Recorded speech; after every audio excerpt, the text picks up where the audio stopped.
नमस्कार दोस्तों, स्वागत है आप सभी का आपके अपने YouTube चैनल लर्निंग मातृभाषा हिंदी में।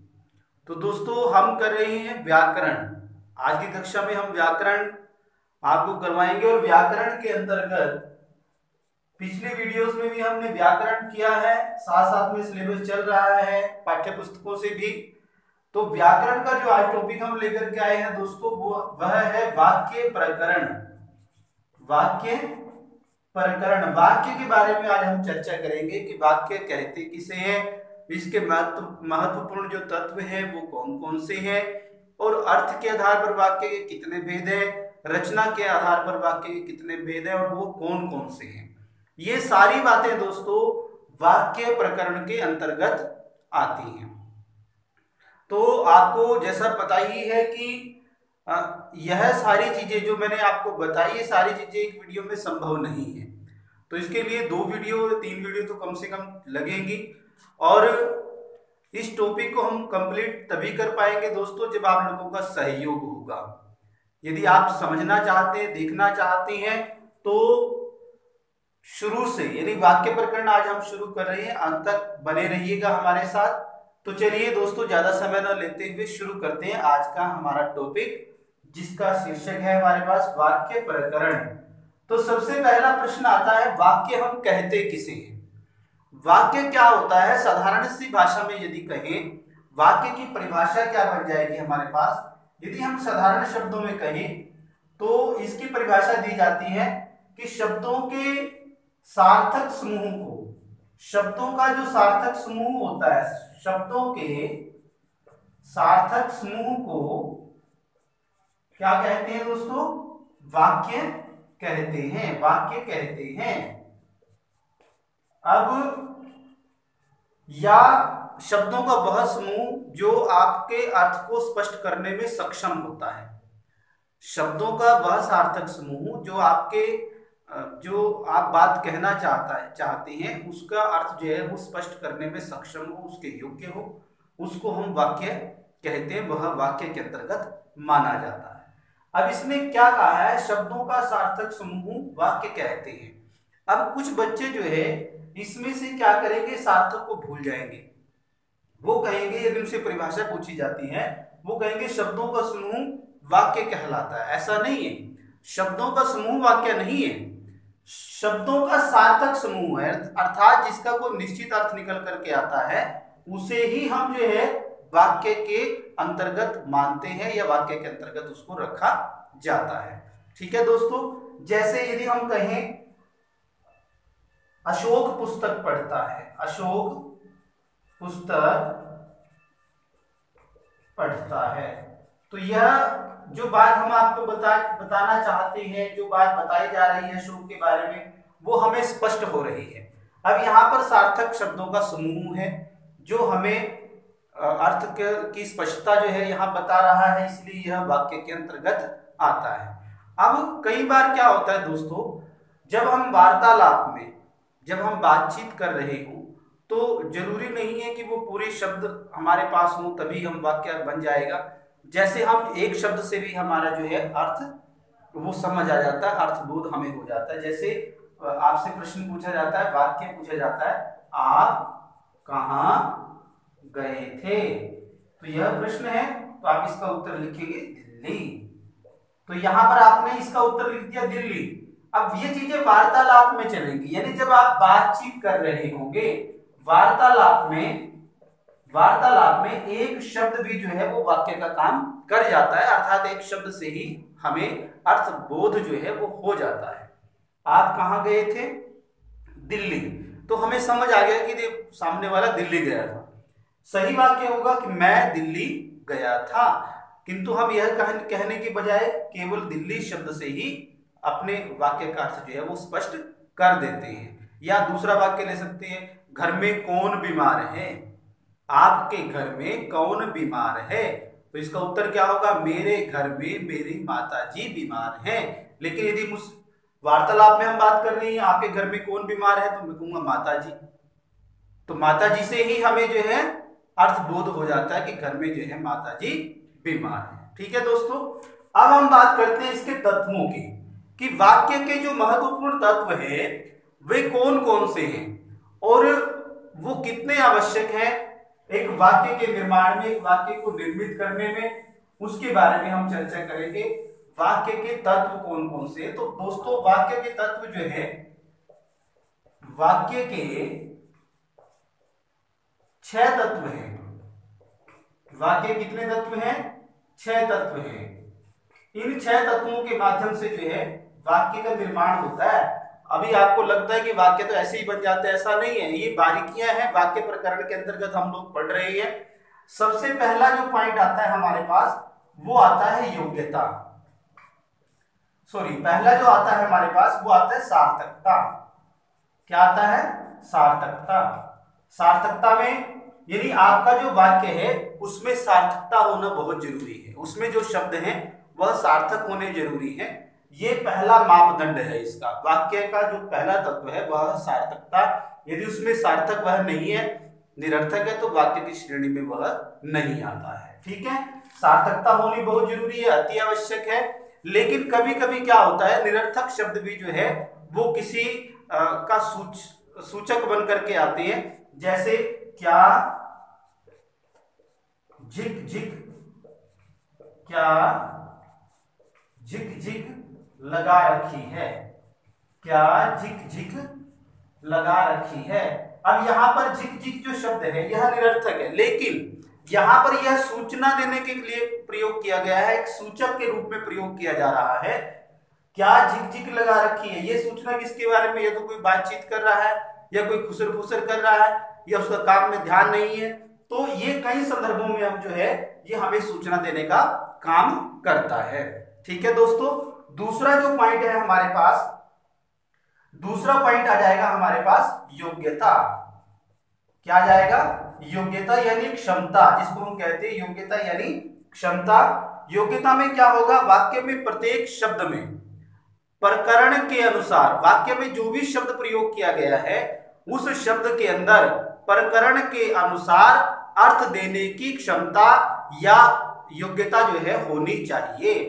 उसके अर्थ के अनुसार उसमें योग्यता होनी चाहिए अर्थ देने की। ये बहुत जरूरी है, अति आवश्यक है। जैसे यदि हम उदाहरण दें, गाय घास पीती है। अब क्या यह योग्य है? नहीं, यह योग्य नहीं है, क्योंकि घास जो है यह पीने की वस्तु नहीं है, यह किसकी वस्तु है? खाने की वस्तु है। तो इसमें क्या हो गया? योग्यता की कमी हो गई इस सेंटेंस के अंदर। इस सेंटेंस में योग्यता नहीं है, इस सेंटेंस के अंदर योग्यता एक सेंटेंस में जो होनी चाहिए वह नहीं है। अर्थात जो सार्थक शब्द है वह अपने अर्थ देने में योग्य नहीं है। तो पीती है नहीं आएगा, इसका सही उत्तर क्या हो जाएगा? गाय घास खाती है, गाय घास खाती है। ठीक है, क्योंकि घास और पीती ये दोनों शब्द जो है प्रयोग नहीं कर सकते हैं, हम इन दोनों का एक साथ प्रयोग नहीं कर सकते हैं, क्योंकि घास जो है वो पीने की वस्तु ना होकर के खाने की वस्तु है। ठीक है, इसी प्रकार से हम बात कर सकते हैं, गाय घास खाती है, गाय पानी पीती है। तीसरे पॉइंट पे हमारे पास आएगा आकांक्षा। ये बहुत जरूरी है, आकांक्षा। आकांक्षा का मतलब होता है जिज्ञासा, यानी जानने की इच्छा। तीसरा पॉइंट आता है हमारे पास आकांक्षा। ये कहता है कि किसी भी सेंटेंस के अंदर आकांक्षा नहीं होनी चाहिए, यानी जिज्ञासा नहीं होनी चाहिए। कोशिश करो कि जो सेंटेंस आपने दिया, जो वाक्य आपने दिया, उस वाक्य में अगले व्यक्ति की या पाठक की या श्रोता की जो है जो जिज्ञासा है वो पूरी हो, उसमें जिज्ञासा का भाव उत्पन्न ना हो, ऐसे जो है ये कहता है आकांक्षा। तीसरा जो तत्व है ये, जैसे इसने कहा, जैसे संध्या के समय, संध्या के समय पूजा करता है, संध्या के समय पूजा करता है।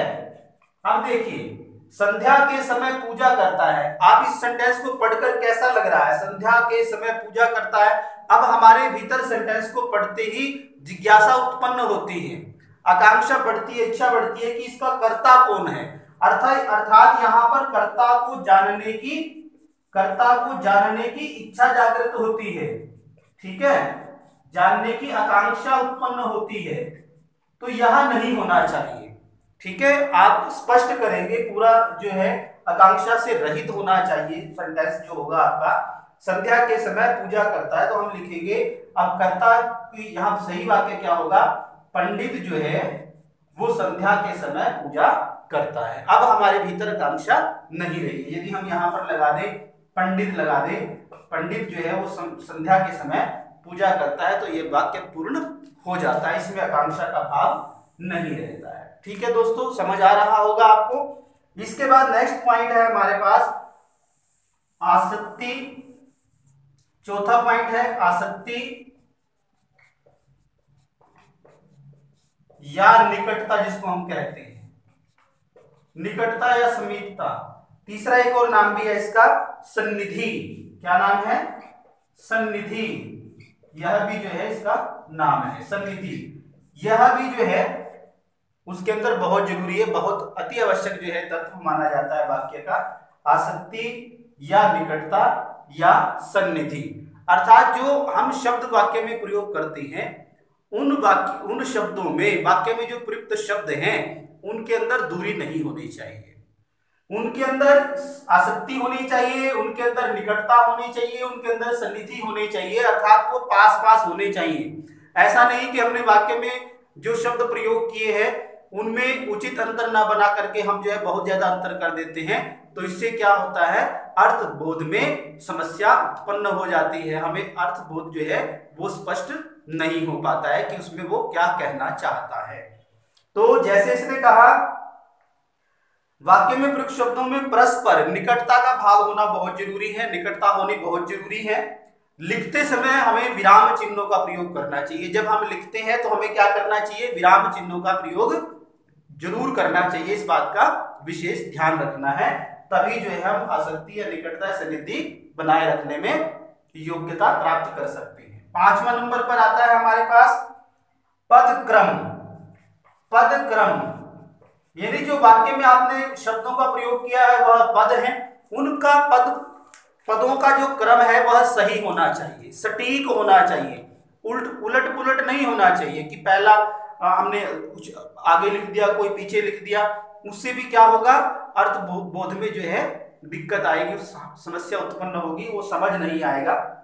जैसे हम कह सकते हैं, खा चुके हैं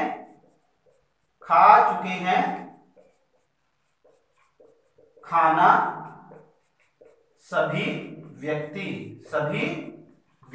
अब देखिए, अब इसमें क्या हो रहा है, इसमें पदक्रम हमने सारा गलत कर दिया है, पदक्रम सही नहीं है। खा चुके हैं खाना सभी व्यक्ति, अब इसका सही क्या बनेगा, सभी व्यक्ति खाना खा चुके हैं।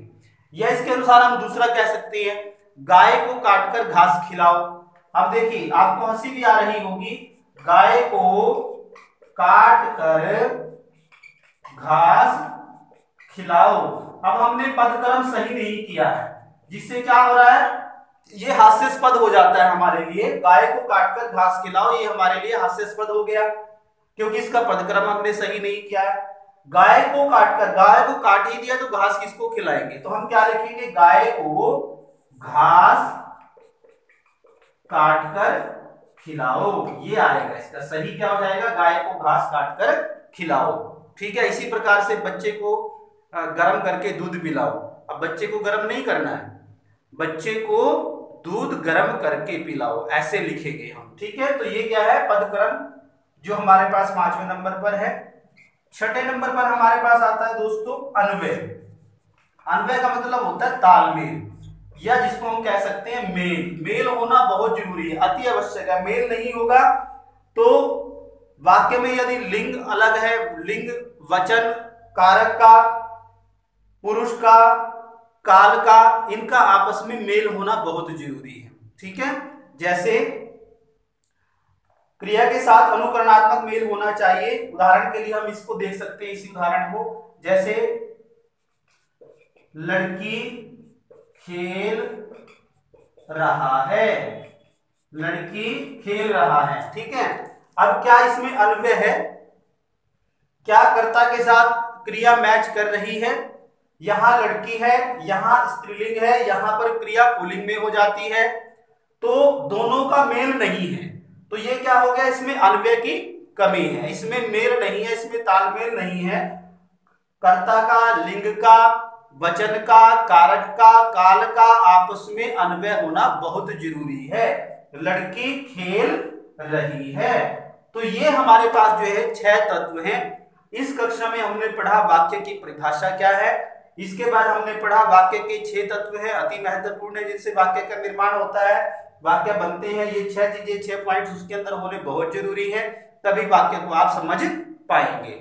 इसके बाद नेक्स्ट वीडियो में दोस्तों हमारा अर्थ के आधार पर वाक्य भेद रहेगा। चैनल को सब्सक्राइब और बेल आइकन जरूर दबाएं ताकि आगे आने वाली वीडियो जो है वो सबसे पहले आप तक पहुंचे। तो आज के लिए इतना ही, बहुत बहुत धन्यवाद।